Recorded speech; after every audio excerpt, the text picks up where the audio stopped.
ইয়াকুব আলাইহিস সালামকে যে ইয়া আবাতি, হে আমার পিতা, ইন্নী নিশ্চয় রাআইতু, আমি দেখেছি, আহাদা আসারা কাওকাবাও ওয়াশ শামসা ওয়াল কমারা, আমি আকাশের 11টি তারকা দেখলাম, চাঁদ দেখলাম, সূর্য দেখলাম, রাআইতুহুম, আরো দেখলাম, লিসাজিদিন, ওরা আমার চিন্তা করছে। সুবহানাল্লাহ। আমাদের দেশে কিছু হুজুরি অ্যালার্জি আছে, হুজুর দেখলি তাদের গার ভিতর চুলকানি বেরিয়ে যায়, শুধু প্রশ্ন করে। এইটা হলো আবু জেহেলের স্বভাব। আবু জেহেল নবীরে দেখা ওর গায়ের ভিতর চুলকানি বেরিয়ে। আপনি বলেন নবীর চরিত্র কেমন ছিল?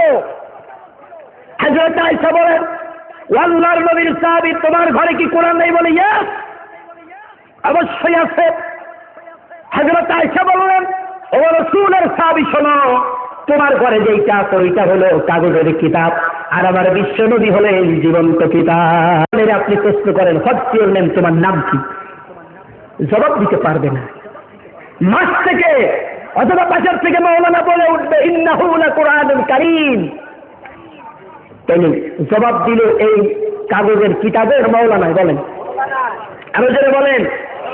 এই কাগজের কিতাবের মুখ হলো মাওলানা, এই কাগজের কিতাবের মুখ হলো হাফেজ, এই কাগজের কিতাবের মুখ হলো মুফাসসির, এই কাগজের কিতাবের মুখ হলো মুফতি, তারপরে কারি। সুতরাং এই কোরআনের কণ্ঠ যদি রোধ করে দিতে চায়, সেজন্য মোল্লা মৌলবীদের কণ্ঠ চেপে ধরে।